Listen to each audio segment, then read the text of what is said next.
Estate Wholesalers Club, where we're all about getting you to that first deal, that shut up money. That's that first payday that tells all your doubts and all your fears and all the naysayers, all them haters, shut up. It works. This is where, hey, if you've heard about the guy that rings the cowbell, that is me. We ring a cowbell when we get victories around here because I feel like that's kind of special. And I want you to get your first cowbell. I want you to get to that first deal and get that shut up money. Today, we are really, really jumping in here on the live show. Thank you for joining us, by the way. We're jumping in on the live show to do live seller calls on your leads. Get that, right? This isn't staged. This isn't programmed or planned. I'm not sure who I'm going to be talking to, but today we are going to talk to your leads. Okay. We want to call your leads. We want to see and show and tell what it's like to get on the phone and dial them up and make a call. Okay. Because that's really, really where the money's made in real estate, isn't it? All right. So I'm going to share this over to the group, guys, so everybody can join in. Like I said, welcome to the live Q&A. If you do have questions, you do have comments, feel free to put them in the group chat down below. Also, check us out over at realestatewholesalersclub.com for free stuff. We got free trainings. You want to get started in real estate investing? Cool. Go over to realestatewholesalersclub.com and check us out right there, because we got free pretty house training. We got free virtual co-wholesale, mobile wholesale training. We've got free stuff for you. This comes with agreements. This comes with everything you need to get started. All right. I'm also, I want to make an announcement. I'm going to come out with at least a video, maybe 2 or 3 here coming up soon, where we're talking about the paperwork on a wholesale lease option. Okay.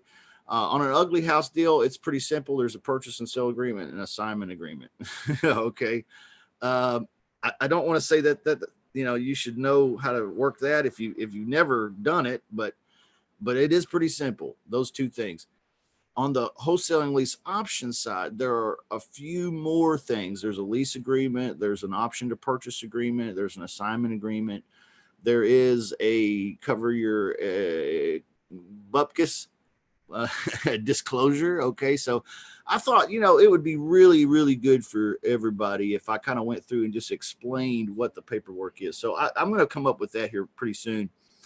And we're going to detail that. So be looking for that. But today we're talking about calling sellers. And I appreciate everybody that's jumped on the call here with me today. And we've got quite a few people on here. And I do have some seller leads that I collected from some of my one-on-one coaching students this week. And I want to try calling a couple and see what we can come up with, and just give you a live example of me. I don't know. They may not even answer the phone. We'll see what happens. But we're at least gonna talk about the seller call and give it a whirl. All right. Remember, we are live right here today. So, we don't know what's going to happen. We don't know. We just don't know. We don't know. I don't have a crystal ball. I wish I did. But those are, those are hard to come by. So, anyway, the seller call. Let's talk about the seller call, guys. We've been talking a lot about the seller call lately, just tons about the seller call. Okay. And in the one-on-one coaching, we've been talking a lot about the seller call, and we've been dealing with the seller call. We've been making seller calls together. That's what we do in the one-on-one. We role play a lot. We do a lot of calls together. We get you up and going. And so also in the VIP chat room, we've been talking a lot about calling the seller because this is where the money's made, guys. It's one thing. One of my mentors this morning in another chat room that I'm in, he said, well, you could go back and try to find, he wasn't talking to me, but he was talking to somebody. I don't know who. He said, you could go and redo your business cards today, and you could make them really, really extra good and extra nice while your competition goes out there and gets the deals. And that is absolutely true. I think that's what we fall into a lot, guys. We fall into the shiny object syndrome, where we're out there, looking about. We see, oh, who's this guy on YouTube? This is a new YouTube guy. Oh yeah, what is he wearing? He's wearing two shirts. What's he got, an airplane on the wall? I got to watch him for 5 seconds and see what he's about. And then, you get sucked in, and then you get sucked into another guy, and you get sucked into another video, and then another playlist, and then you get sucked into another concept of a tool, and you go check that out at the website. And then you end up redoing your business cards, and I'm out there getting the deals. So don't make that mistake, guys. I think that's a mistake a lot of us get into. And it's just based on the fear of, I think that the fear of the conversation. So, nothing to be afraid of. What causes fear? The root of fear is ignorance. All right. Now, some of you might be looking at me like a cow looking at a new gate. And I get it if you are with that statement, because it's kind of hard to process at first. But think about it. The root of fear is ignorance. I'm not saying it's stupidity. I'm saying it's ignorance. There's information here that you don't know, that you don't understand, that you don't have a functioning ability to. You don't have the wisdom. You don't know how to put it in the order, and put it in process, put it into play, put it into action. You don't know enough, or how to use what you do know. That's ignorance. Okay. It's not an insult. It's just a lack of. Okay. And so the root of fear is ignorance, guys. And that's why we're talking about the seller call like constantly, because every time we talk about it, every time we role play, every time that we get together and we go through it and we call a seller together, that ignorance level goes away, and our confidence level, see, on the opposite side, starts to go up, right? So if you've got a lot of anxiety, and maybe this sounds like a Bob Proctor deal, and I love Bob Proctor, by the way, but yeah, if you've got a lot of anxiety about the phone, recognize, okay, that it really just comes from, it's not just a lack of confidence. That is what it is. That anxiety is a manifestation, like it's a product of, a side effect of fear inside about it. And the fear is a product and a result of just ignorance, really, not having experiential knowledge of the thing. So what we're doing today is we're busting through that. Okay. We're just busting through it. And we're going to call and we're going to talk to some sellers. Every time you and me role play, every time you and me get on the phone and we call a seller, every time you and me work on this, that ignorance level goes down, your confidence level goes up, and you get stronger, you get better, the anxiety goes away, and you learn that you really really are in control of this conversation. You really, really are in the driver's seat, and you really, really can do this. You can't, I don't just wave the shut up money around just for kicks and gigs. Okay. I know you can get to it. All right. You can get to it. You can get your hands on your shut up money, not mine. You can't, don't touch my shut up money. You can get your hands on your shut up money. Okay. That's the lesson. The seller call is 3 stages. The seller call is 3 stages. Anybody want to volunteer what those 3 stages are? Here live on the Zoom call. Set the agenda, qualifying them, and closing.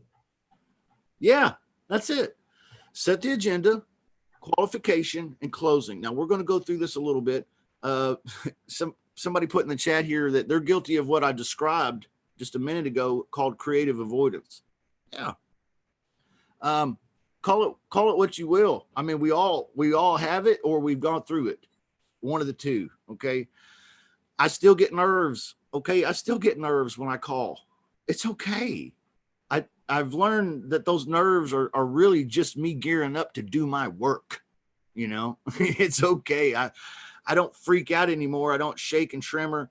I know where the conversation is going to go. I know I have the right to fire this lead, right? I can fire this lead right now. I'm going to give them permission right away to fire me. So I'm not going to be surprised if they do. Everything's cool. And we're going to be honest and as transparent and as clear as we can possibly be. And I think that's probably what people like about the style of call that I'm doing. You know, I have mentors that are teaching me and have taught me and that I'm learning from and associating with, and mentors that I'm paying, you know, to learn and to grow and develop. And I have not always used this particular 3-stage conversation. I used to be a lot more in the explainer mode. Okay. Right. We talked about that explainer mode. Explainer mode is when you're basically, it's kind of like an old sales pitch type mentality where as soon as here's where it happens in the conversation too. As soon as the seller starts asking questions, well, are you going to be the one that lives there or not? Or, you know, whatever the question may be, they're basically now throwing us into a tailspin, and we're going to go right back into explainer mode. And we're going to tell them who we are again. We're going to tell them what we do. We're going to tell them who we work with. We're going to tell them how great it is. We're going to tell them, you know, what wonderful benefits it's going to provide for them. And then we just blah, blah, blah, blah, blah, blah. We talk ourselves right out of a deal. We end up saying things that brings up more concerns and more fears, more doubts and worries in the seller than addressing what's in it for them directly. Okay. And so, yeah, this 3 stages, I've really practiced this every single day for the last several weeks. Well, one, because I want to be able to impart to you guys a little better, but also because I want to personally be better. So now, are you practicing these things, guys? Are you getting into role plays every day with the spouse or the dog? Okay. Or whoever it may be. Are you practicing in front of the mirror maybe once or twice, or are you what are you doing to practice? You can't get better without playing, right? You have to play.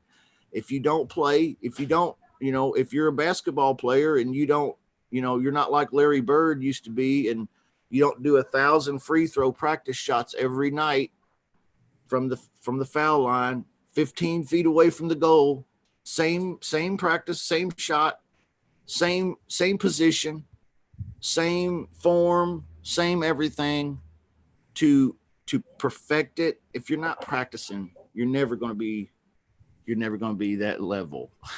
All right. You got to be able to discipline yourself to practice a little bit. If you have a coach or a mentor, that's really helpful, because you and I, we practice together, or you and your coach, you practice together. So anyway, yeah, welcome. We got more people hopping on here. Gosh, guys, I love how you guys really support this show. You really, really do. You come on here and you participate, and man, I really appreciate it. Hey, it's really good to see Clint, man. You wanna hop on here and say something, man? Justin, I'm thrilled to be here. To tell you the truth, I love this dude. This dude is.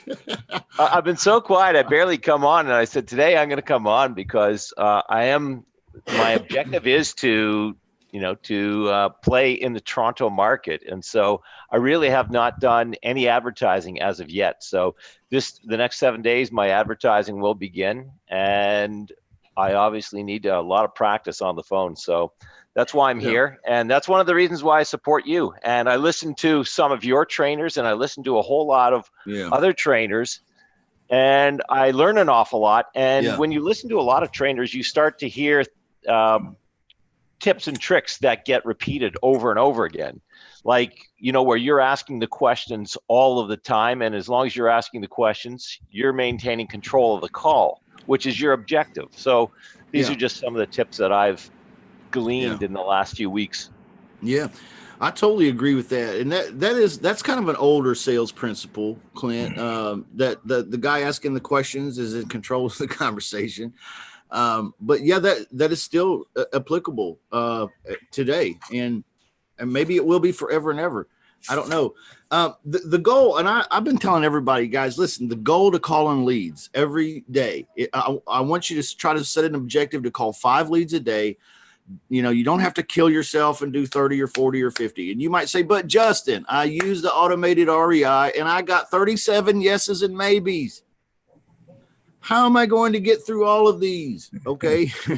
I had a one-on-one student. We got on a call one night and I called a couple of them with him on the phone. And I was the guy doing the talking, and I called a couple seller leads so he could get a feel for what it sounds like and what it feels like. And he's after we finished the second call, he said, okay, now what about the other 32? I'm like, buddy, that's on you. You got to step out here, man. I mean, I can't do it all for you. So, you know, you might be in that position where you got a ton of leads. All right. Don't feel like you have to call all of them today. Set a goal to do 5 today, do 5 more tomorrow, do 5 the next day, and 5 the day after that, and 5 the day after that, and then take a day or 2 off. Okay. Then hit it again next week. So I'm suggesting you call at least 5 a day, 5 days a week. All right. If you wanted to be overdrive, do 5 a day, 6 days a week. All right. You're going to want to be able to pace yourself a little bit here. And when you're calling these leads, you want to make sure that you're not calling them with the mentality that you need or want or can close all of them. Okay. Because you may need to close one real bad for that moolah, right? But you can't close everyone no matter how bad you need it. It's not going to happen. All right. That's why you guys see me put videos out there where I'm basically messing up. Right. I mean, sometimes I mess up, and then sometimes you'll see me on calls with sellers on one-on-one coaching videos, and you'll see me go through the deal and you'll see them shoot me down. The other day I had a guy hang up on me before I got through the agenda, or right after the agenda, the very first question in the qualification section. So anyway, yeah. And you were friendly with them. Yeah, I mean, I felt like I was an okay guy, right? I wasn't, abrasive or anything. And I even explained to him why I was asking the question, but he wanted to hear nothing of it. So, it happens. I mean, does that mean that I'm a bad caller? Am I bad at this? No, that's not what it means. It's just a numbers game. All right. But you drastically increase your chances of getting where you want to go if you've done some practice, you've got some organization, you've learned some talents and some skills, and and that's what we're talking about, is learning the seller call, the 3 stages, the agenda, the qualification, and the close. Okay, learning a little bit of the flow, a little bit of how to turn the screw. That's how I refer to it. Tighten it down a little bit, and then learn how to time a little. Practice your timing a little bit, how to bond with people. It's not an impossible thing, and it's not difficult, but it does take a little practice, and it does take a little bit of recognition of what some of these steps are in the conversation, and just working at it. But you're not calling to close. Long story short, guys, you're not calling to close these people. What are you calling them to do first and foremost? Anybody know from hearing me say it before? Establish rapport and get information. Okay, that's a good one. Somebody said establish rapport and get information. All right, well, that is true, but what am I going to do with this information? I'm giving you the clue right here. Well, you're not going to 10x it. I'm not exactly sure. I'm not 10xing it, no, but that's a freaking awesome answer. Okay. Freaking awesome answer. I'm judging them on a motivation scale of 1 to 10. That's kind of my objective. Okay. When I pick up the phone and dial, look at this old phone, guys, from 1972. Isn't this crazy? I love these old little French looking phones. Man, thank God we don't have to do that anymore. Rotary dial. But yeah, when I call a seller lead, I'm not calling with the idea that, I'm definitely closing all of these today. No, I'm calling with the reasonable expectation that I'm going to judge this prospect on a scale of 1 to 10 of motivation. If they're a 10, boom, great. Let's close them. That's motivated as all get out, right? If they're like a 1 or a 2 or a 3, that's not very motivated. I want to get off the phone. I am a real estate investor. I'm a businessman. And not only that, I'm a very busy businessman. I do not have time to screw around on the phone for 30 minutes with someone that is on a scale of 1 to 10. They're like a 2, right? I want to get off the phone. I do not want to waste my time on 2s, 3s, 4s, and 5s. I want to deal with the 6 through 10s on the motivation of 1 through 10. I want to deal with the ones that have potential for me. I'm a real estate investor. I'm looking for my next property deal. And if that's part of my agenda, right? I'm going to say that. We're going to talk about that here in a minute. But what I'm doing is I'm letting them know I'm a businessman. I'm a real estate investor. I'm looking for a property deal. And I'm looking for a deal, right? I'm looking for someone to be able to work with me and me make money, right? So that means that not everyone I call is going to fit that bill, right? So the best I can do on every call is put them on a scale of 1 to 10, throw away the 1 through 5s and keep the 6 through 10s to work with and keep working with them. Follow up with those guys if I need to follow up. Am I going to follow up with a 2? Yes or no? Maybe by autoresponder. If you got an autoresponder, you can follow up with anybody. That is an excellent answer too. Absolutely. But I'm not going to waste a lot of my time following up on the phone or trying to work with a 2 or a 3. Okay. And I think with a lot of new students and people that are starting this, starting this business adventure, is I think they get down on themselves a little bit because they think, oh, well, this is my fault. I'm just not good at this. But really, you're just talking to 2s and 3s. You haven't found a 10 yet, or an 8, or a 9, or a 7. And it feels totally different, y'all. It feels totally different. Okay.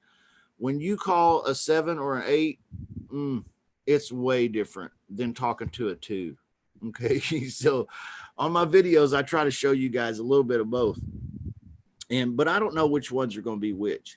So we already said the 3 stages are going to be setting the agenda, doing the qualification, and then doing a closing. Okay. So when we set the agenda, does somebody want to set the agenda for me? Let's role play just for a second. Set the agenda. What's the agenda sound like? Come on, y'all. You can do it. All right. I don't have it memorized, but I can give it a go. Okay. It definitely doesn't need to be memorized word for word. No, you can do it in your own words. No, you do need to role play it a few times, but it's something like, my name is Clint. I'm a local investor. And then you would tell them, you may tell them that you buy properties for cash. You're going to ask them some questions, and you're going to answer some questions, and you just want to get permission to ask them questions. Something like that. Yeah, that's exactly right. That's exactly right. That's what I say. Okay. That's what I recommend that any of my one-on-one students say too. You did a good job there. Let's ring the bell. Let me ask you a question. I've never heard anybody mention preemptively answering the question, because what I hear, and I'm just going from other people, I haven't experienced this, you probably have, but the sellers often say, just give me a price. I just want you to give me a price. Can't you just quote me a price over the phone? And if this is happening so often, how come people aren't just preemptively answering that question in advance, saying something like, I'd love to be able to give you an answer in the next 5 minutes. However, I'm going to need to get some information from you. Then I'm going to have to take a few more minutes, or maybe a few more hours, and run the numbers. And then within 1 hour, and I can share with you, or I'm going to, in some cases, it's going to be a scenario where you actually feel you need to go out to the property. But I've never actually heard anybody say,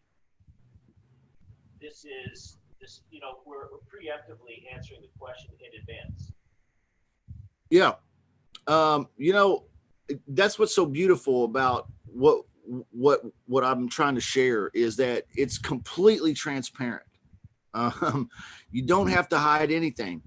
If a homeowner just straight out asks me at any point during the conversation, hey, why don't you just make me an offer, or why don't you give me a price? What I'll do is I'll go for it. Boom, right then and there. I mean, why not? They're asking. Yeah, I'll give them a price. I'll say something like this typically, especially if I'm dealing with limited information. I'll say, okay, well, Mr. Homeowner, it sounds to me like, from what I understand so far, that I would probably even be able to do, full price if you were able to work with me a little bit, because honestly, I'd like to rent it a couple years before I do that. I'll just go right for it. Okay. If I'm going for a wholesale lease option, okay. If I'm going for a cash deal, I'll just come right out and I'll say, well, what are you asking, and what do you think it's worth? I'll just turn it right back around and put the questions right back on them. I'll get right back into qualification, because I might not know what I'm going to offer on an ugly house deal yet. I might have to go do a little research and find out how much, the property ARV is. And then I'll kind of want to need to know, what the repair costs are going to be. So I might not be able to give him an answer if I'm looking at, and I know you're working, I think ugly house stuff is what you're working towards. That's the master plan. And in my case, I will never know the ARV until I've actually had a chance to call up a realtor and have the numbers run. So this is why I was bringing it up, because of the 10 million trainings I've listened to. Nobody ever said, hey, why don't we just, if such a high percentage of sellers are asking this question, why don't we just preemptively answer it in advance? Why would we hold up if you know that a high percentage are going to ask this question, which is, can you just quote me a price over the phone? Why would you just say, by the way, Bob, I'd love to quote you a price over the phone. However, I'm going to need to ask you a lot of questions. Some are going to involve the exterior. Some of them are going to involve the interior. Some of them are going to involve your neighborhood. Some of them are going to involve when you want to actually sell. And I'm also going to have to do a little bit of research offline. So that would take me a little bit of time. But anyways, let me ask you some questions just so we can get, and you just kind of roll with it. But now because if you can tell the person's agitated, here's something else. Every single trainer I've heard says, don't ever call the property their house. They say call it the property, right? Say that last sentence again, man. I'm having a hard time hearing you a little bit. Oh, so you know what? Maybe this will be better. There you go. Perfect. Is it any better now? Oh, it's lots better, man. Okay, there we go. Good. So here's what I'm thinking. Every trainer I've ever heard says, don't call the house their house. Call it the property. The property. Yeah, right? I've heard that. Yeah. Except for, I've never heard anybody said we've scientifically tested it and it proved out better. And here's why I bring it up. Because every single person that owns a house has put their blood, sweat, and tears into paying for it. And so it's irritating to hear another human being call it the property. I get it. I get the concept. They say you want to separate the emotions. However, you're just irritated. It would irritate me if someone called me and said the property. This is not the property, dude. This is my house. I still own it. I'm still responsible for it. I'm living in it. I'm sleeping in it. I have full domain over it. So I would challenge any human being on the planet to say, show me the scientific proof where sales go up and you are able to separate people's emotions. In my opinion, this is just me, after reading thousands of psychology books over the last 20 years. I would not do that. That's one piece of advice that I will not be following. I will not call it the property, because I think you're irritating the listener, which is the seller, which is the person that's responsible for their house. You know, if I kept saying the car, you know, that car in your driveway, you'd say, Clint, it's my car. It's not the car. It's my car. Right? So it's actually irritating to listen to, because you almost feel like correcting. Right. You know, you ever hear of a husband or wife refer to their husband, like the guy will say she, and it's almost irritating to hear the guy say she, because it's not just she, it's this is my wife or Sheila. You know, it's not she. You think, boy, this is this is part of you, this human being to your left. That's not a she, but they do it, and so I find it irritating, and so I just thought I'd bring it up. It's a little point worth mentioning. And I think if people say your house, it's almost like demonstrating respect to them, because they have been paying the bills, the mortgage, the taxes on that for 5, 10, 20, 30 years. Anyways, I'll get off my soapbox. No, that's okay, man. I'm glad you shared. I don't really particularly personally have a dog in that hunt. I mean, I don't really, I'm not really up to this point. Maybe I will be from this point forward, but I'm not really cognizant of whether I'm saying the property or the house or even if I'm saying it at all. I don't really know. In my conversation, I have to go back and listen to myself and see how do I refer to it. But yeah, it's all about likability too. So you kind of make a good point in that respect, that it is about likability. It's about them liking you and trusting you and feeling comfortable with you. Now, I love that word comfortable. Okay. You know, because that's really the feeling you want them to have with you and with your proposition. You want them to be comfortable with it.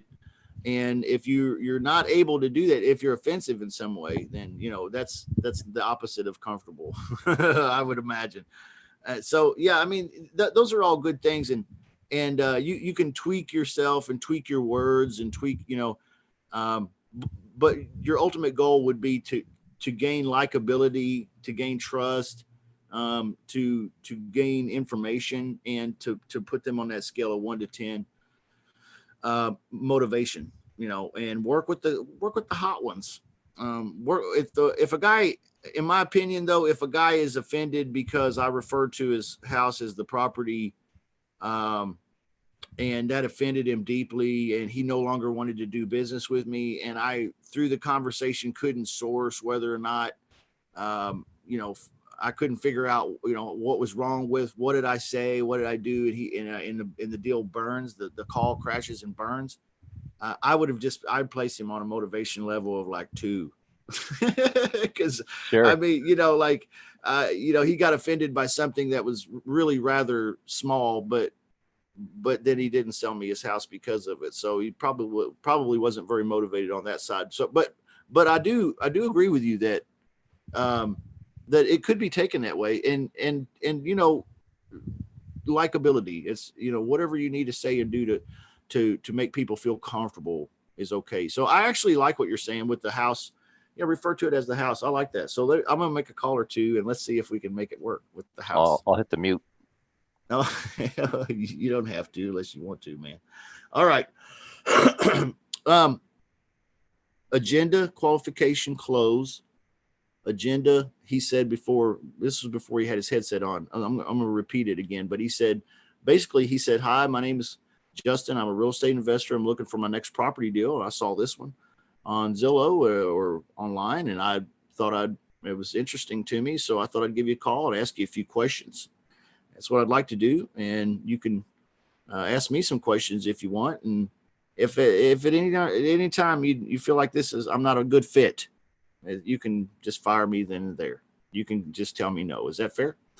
That's basically setting the agenda. Now, what you're doing is you're establishing a couple things here. You're establishing, one, that you're a busy business guy, right? You're a very busy businessman, and that you're calling as a real estate investor and you're looking for another property deal. You're already implying that you're not going to live there. Okay. A lot of people are like, man, what do I say when they ask me if I'm going to live there or somebody else? Now I got to let the cat out of the bag. Well, you know, if you set the agenda, then you've already set yourself up to handle the objections. And if that's an objection, well, who's going to live here? And you have it, and now you're finally going to tell them, oh, I'm a real estate investor. Okay, now you're getting into uncomfortable territory for not only them, but for you too. But if you start out and you set the agenda, you're good to go, guys. All right, so setting the agenda and then the qualification. What are we doing in the qualification? We're putting them on a scale of 1 to 10. How? By asking questions. We're going to find out a few things. I'm going to ask them a few questions. Typically, these are the questions that I ask. I ask questions like this. How long have you lived there, and why would you be selling such a nice place? I think I call it the place. Hey, Clint, I think I call it the place, man. You know, the only way for us to know is do what we're all told to do, which is record our calls and listen back to them, right? And it's absolutely, I haven't done it yet, but it's absolutely my objective, you know? Yeah, that's a great 100%. piece of advice. Yeah, definitely. Record yourself. Hey, guys, a good app for that, or you can go to Vumber.com. Okay, Vumber, Vumber. That's a great way for you to record your VA calls too, your virtual assistants. If you got somebody making calls for you from the Philippines or wherever, this is a good way to get them a phone number and record them as well. So you can play back and listen to your business as it works. Okay. So yeah, Vumber.com, but definitely gold nugget, Clint, gold nugget. Record them calls and listen. All right. How long have you lived here, and why would you be selling the place? That's a question that I ask. Now, why am I asking that? Because I want to find out what the motivation is, right? So that's how I get started with that. Now, when they say, oh, I've lived there for 10 years or I've never lived there, do I really care? Well, not really, but I'm learning. Okay, so I'm learning do they live there still, or they got another payment they got to make at another house because they just moved from another place, or they got a job transfer and he has to be out by next month, or, you know, what's the story? You know, how long you live there and why would you be selling the place? Okay, and then I asked the question, okay, well, what are you asking for it, and what do you think it's worth? Do you guys like, that's kind of a technique that I invented. I didn't invent shit in my life, man. I have borrowed, bought, and stole every freaking idea I have ever had, except maybe this one. And this, I like to group my questions up in twos. I don't know why. I do. How long you live there, and why would you be selling the place? What are you asking for it, and what do you think it's worth? I don't know. I don't know why I do that, guys. It's an accident, but that's how I like to do it. And I feel like it makes it more palatable than just question, answer. So anyway, maybe that's why I do it. It makes me feel more comfortable. I don't know what it does to the seller, but that it makes me feel more comfortable. So how long you lived here, and why would you be selling the place? What are you asking for it, and what do you think it's worth? Okay. And now those are two things that I want to find out. That's the why, that's the motivation, and then that's the money, right? I want to know about the money. Also, I want to know about timing. Well, are you looking to do something? Here's what I say for this. Are you looking to do something right away, like today? Because I'm looking to do something right away. You see, that's a dual thing. I don't just say, are you looking to do something today? Like I'm trying to sell them something and shit. No. Are you looking to do something today? Because I'm looking to do something today. All right. That's how I'm trying to detect what their urgency is. Okay. And then if everything's going along well, and I've been able to rate them on a scale of 1 to 10, and they're not a 2 or 3 or 4 or 5 or a 1 or a 0. They're a 5. They're a 6, 7, 8, 9, 10. They're a 7 or an 8. Then I'm gonna, when I feel like that emotional connection's been made, I understand their story a little. I understand why they're moving. I understand why they're asking what they're asking. I understand when they're wanting to get this done and the urgency of the situation. I've put them on a scale of 1 to 10. And now they're a 7 or an 8. I'm going to go for it. I'm going to go for it. Okay. And this is the third stage, the close. Well, like I said, I'm going to refer back to the agenda. Well, like I said, Mr. Homeowner, I'm a real estate investor looking for my next property deal. And I saw this one online and it interested me. And I appreciate you answering my questions. What I'd like to do is I'd like to rent it from you for 2 or 3 years before I buy. Is that something that's comfortable for you or probably not? And then I'll just shut up. Okay. And I'll wait. And they're going to say one of a couple, 2 or 3 things. They're either going to say, yeah, that might work. I've never thought of that. And then usually follow it up with a question or two. And then they might say, no, that would never work for me. I would never do that. Okay. Or they might not say yes or no. They might just have more questions, which is okay too. But don't go from them asking questions. Don't take it as a cue to get into explainer mode. Okay. You're not here to teach a damn course on how it works, on who you are and what you do and who you work with and how you do it.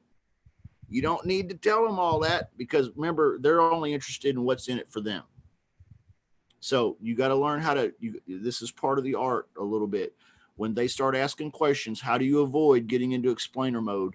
You find out what the real source of the question is and you answer the question. That's it. Short. Now, hopefully that happens on one of these demonstration calls and I can show you how I do it. It's pretty fun. I have a good time with it. So that's the agenda, the qualification and the close.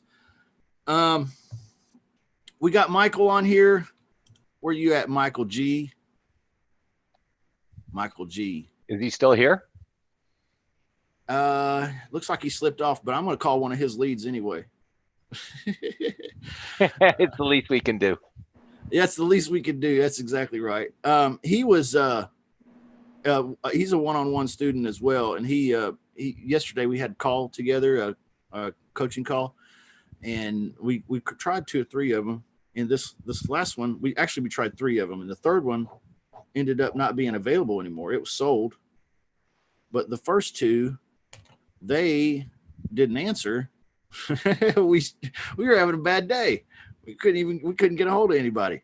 So I've got a couple of leads from him from yesterday. And I told him that I would call them today on the live show to demonstrate, since we were striking out on the, getting people to answer the phone.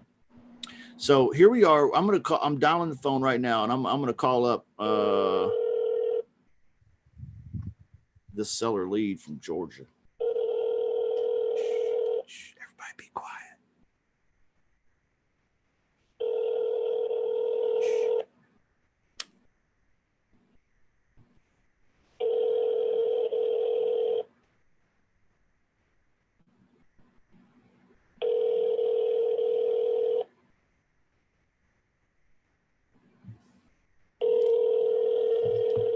Who doesn't set up their voicemail?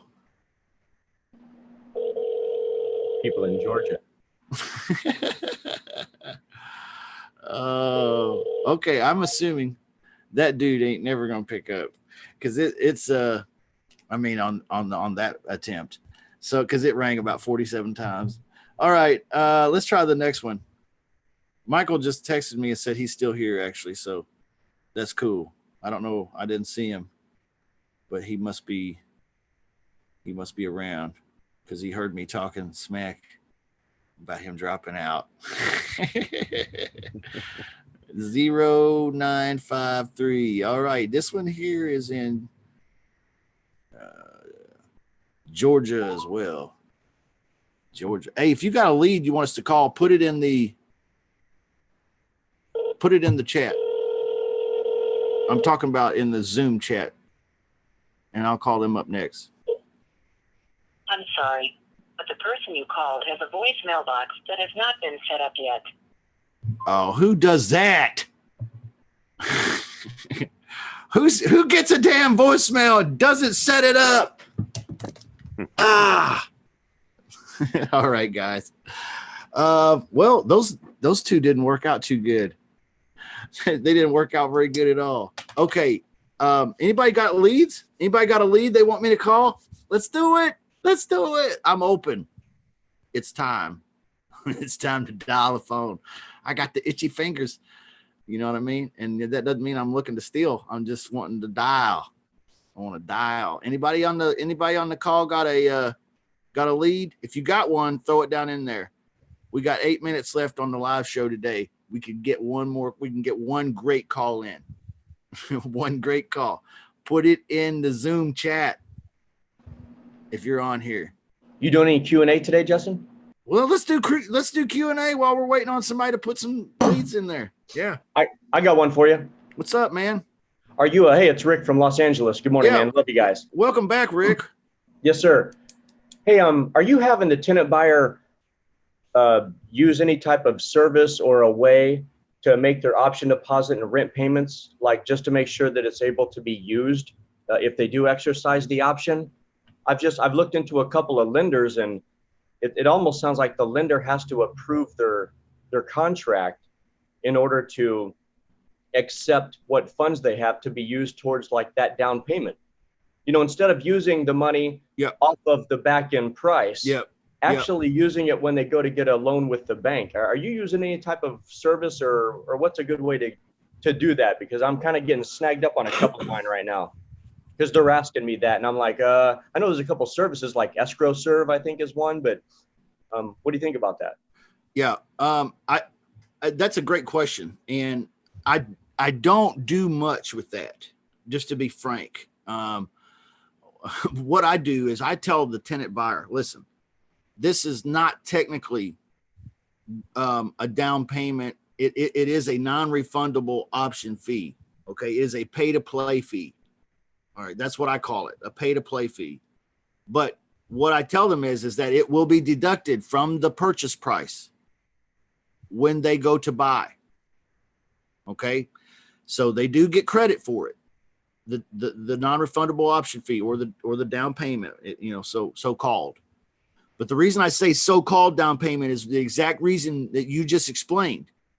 I do not know if the homeowner, I do not know if the mortgage lender that my tenant buyers go to use and qualify and buy, get the money from to buy in 2 years, 3 years. I do not know if that mortgage guy is going to consider their down payment or any of the monies invested in this deal as an actual down payment for the underwriter.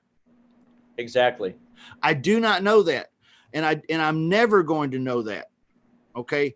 I'm never going to know if that mortgage guy is going to let that be considered, or if that underwriter is going to let it be considered, if the guy up at the high office at the bank on the 22nd floor, hell, I don't have one clue. But what I do know is that it will be deducted from the purchase price. Now, what relationship they have with the mortgage guy and what loan they apply for and what requirements it has, that I do not know. That is their personal business.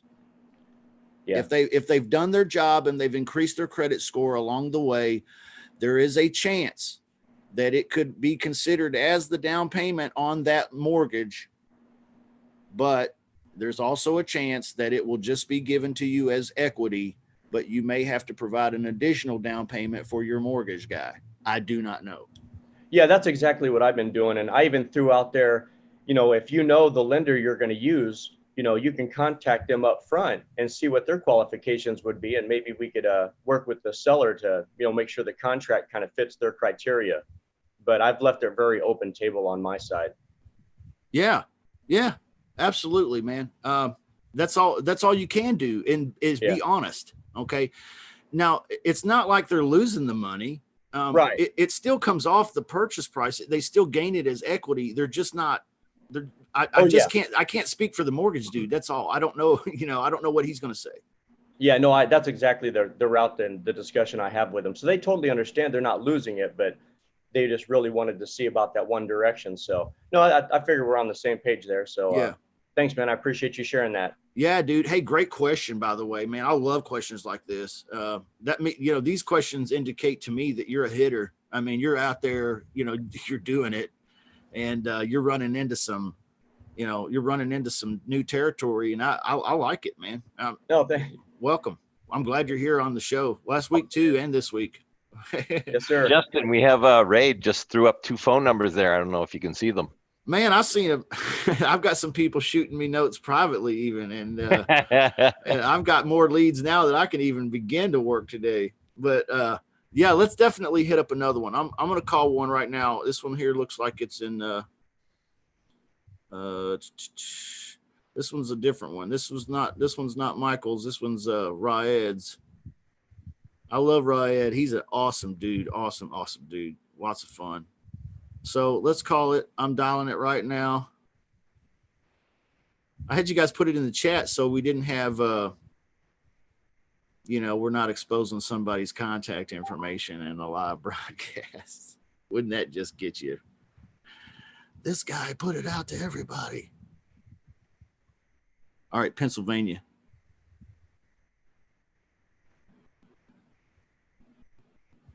Why is it not down? It's not ringing.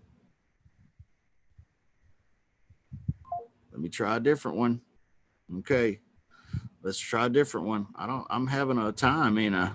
786 area code.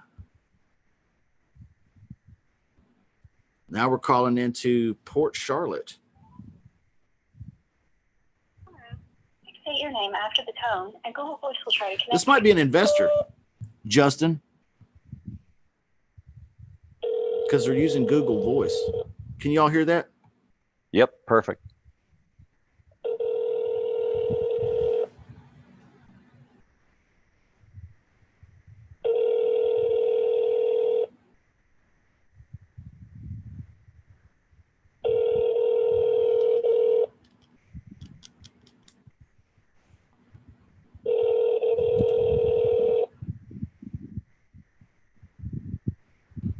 The Google subscriber you have called is not available. I would normally leave a voicemail, guys, but I'm not going to because these are your leads. Thanks for the deals. Right. All right, Michael. You got one more, you said? You texted it to me. Yeah, I'll text you another one also. Let me try this one. Okay. I don't know what the address is, though. It's 223 Just give me the 223 and the street name. Amberwood Drive. I'm sorry, the person you were trying to reach has a voicemail box that has not been set up yet. Oh, we called that one yesterday and it was sold. Oh, okay. Try this one, 706-252. Don't give me the phone number, man. Okay. We're live. You got to put it in the text. Okay. I'll Text me. We're going to put this homeowner on blast. We're going to ring the cowbell all night long for this cat. Man, hey, guys, you want to hear a funny story? It's something I did. Don't do this. Don't do what I did. Don't do what I'm about to tell you I did.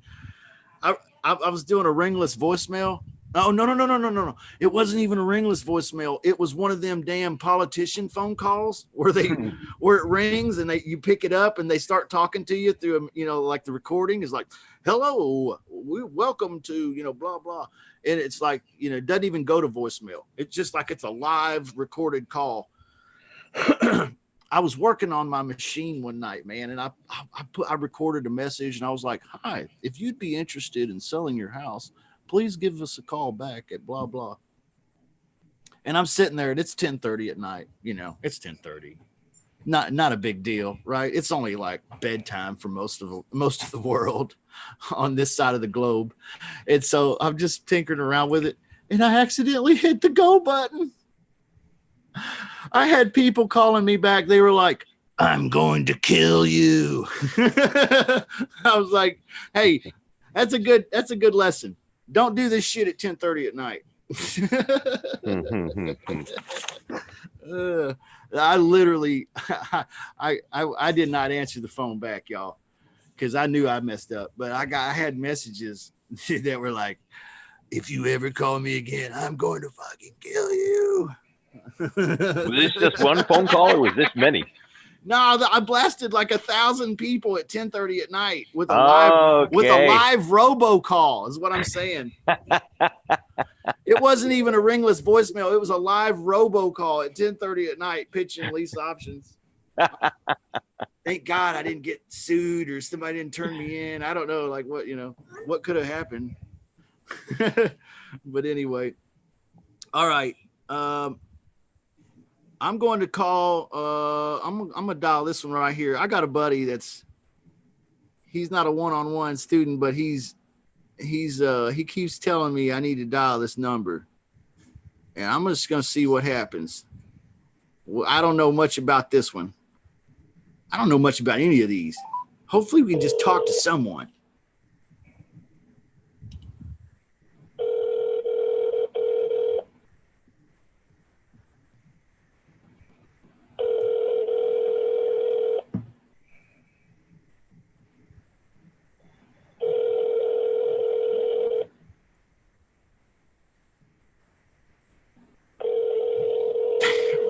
World.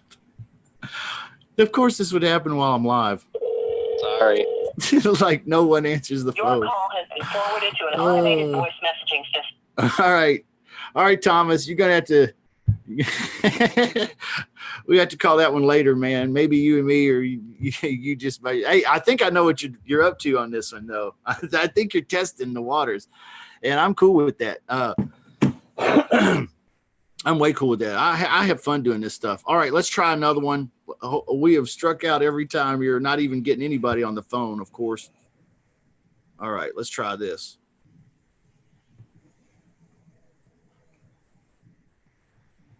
I'm sorry, the person you were trying to reach has a voicemail box that has not been set up. What? Please Another try one. your call again later. Another one of Goodbye. these. What kind of person buys a cell phone? Pays like $600 and something fucking dollars for it, and then doesn't set up the messages. I don't know. That's crazy. It's common now. It's common because everybody is expecting, that only their grandmothers are leaving them voicemail messages. Everybody else is texting them, right? Yeah. So, okay, great case in point here that we just proved what he's just talking about. All right, but now, how do you get around this? Now, right now, I'm just shotgunning it. Okay, so like you guys are just giving me numbers and I'm just freaking dialing them. Okay, well, if I'm on the automated REI and I'm getting leads back that are texting me back yeses and maybes, I'm gonna text them and say, hey, when's a good time for a phone chat? Because you could dial the phone on some of these until the cows come home and still not get them. All right, one more, guys. I'd like to do one where somebody answers. If this guy doesn't answer, then I don't know. It was just not written in the stars, I guess. High volume. For the live show today, at least.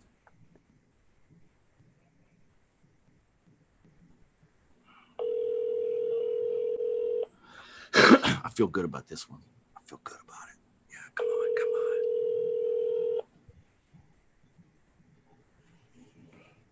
on. Man. I can't even believe it. He sees your area code. You have reached the voicemail of Katrina Bowers of the Drury College of Business. Please leave your name and number, and I'll get back. That's the Drury College of Business.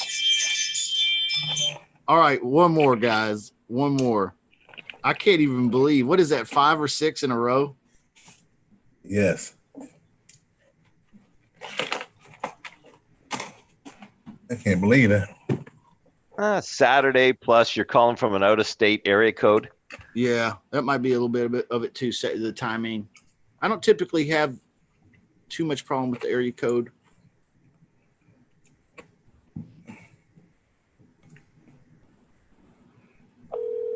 All right, Thomas. This is 6926 Mountain. Hello. Hi, this is Justin. I was calling about a property I saw online. It's 6926 Mountain. Okay. I got the right place? Yeah. All right, excellent. Well, like I said, my name is Justin, and I'm actually a real estate investor, and I'm looking to pick up another investment property. So I saw this one online, and it kind of interested me, sir. So I thought I would give you a call and ask you a few questions, and kind of find out a little bit more about it. You can ask me some questions too if you want, and if it's just not a good fit, you can tell me no. Michigan? No, I'm actually in Kansas City. Okay, no, I'm all set. Thank you. Okay. Bye. So where do we put him on where do we put this cat on a scale of 1 to 10? Oh, this is where you do your little demo with your pointing to your finger. Here we go. Here we go. This guy, I didn't even get through the agenda. This is the a-hole number, right? I hadn't seen that one before. Anybody know what we're talking about if they watch your YouTube video? Yeah. Watch this week's YouTube videos, and you'll find out. There's a guy who went from 10 all the way down to the hole. That's crazy. All right, guys, it's been fun. I wish we'd have had more success with this, but we didn't really talk to anybody. So next week we're going to do it again. Get a couple leads this week, each of you. Pop back on here. Let's just do it again. And next week I won't bullshit so much about the call before we do it. We'll just jump right in.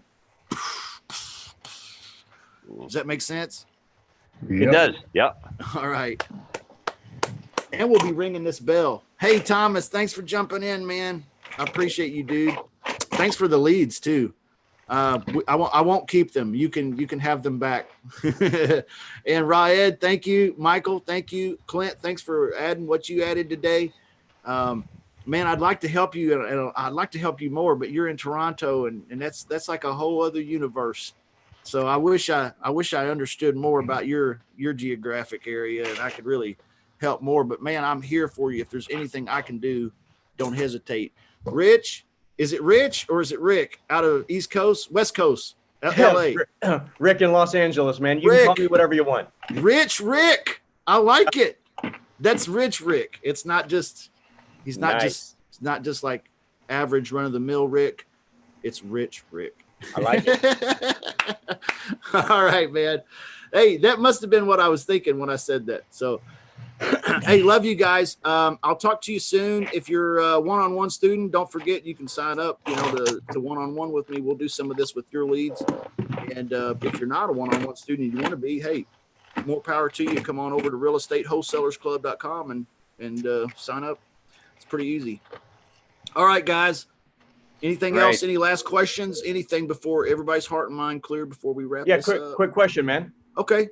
Your one-on-one, you'll cover like different aspects of it, not just lease. If we want to talk a little bit about some other things too. I mean, the one-on-one is just about real estate investing in general. Yeah, it's about real estate investing in general. Just so you understand, I have an acquisitions team that does bank-owned wholesaling. Okay. I also do mobile joint venture wholesaling. And then I also do lease options and subject to. Nice. Okay. So any of that stuff. And I don't know, guys, maybe you can give me a piece of advice here, fellas. As a coach and a content creator, I don't know if I'm hurting myself by not being niched down. You know how like Joe McCall, for example, he seems like he's pretty much just like lease options and stuff. And then there's another guy like, he's like William Tingle, I think is his name. And he's just subject to stuff. And then, and I'm kind of like, we do a little bit of everything, guys. It mostly sounds like, Justin, like you're focusing in two areas, right? Wholesale, ugly houses, and you call them pretty, which is good. And then lease options. So that's just two. That's not like 20 or 30. It's not like you're saying I'm going to talk about hair loss and fitness. Right.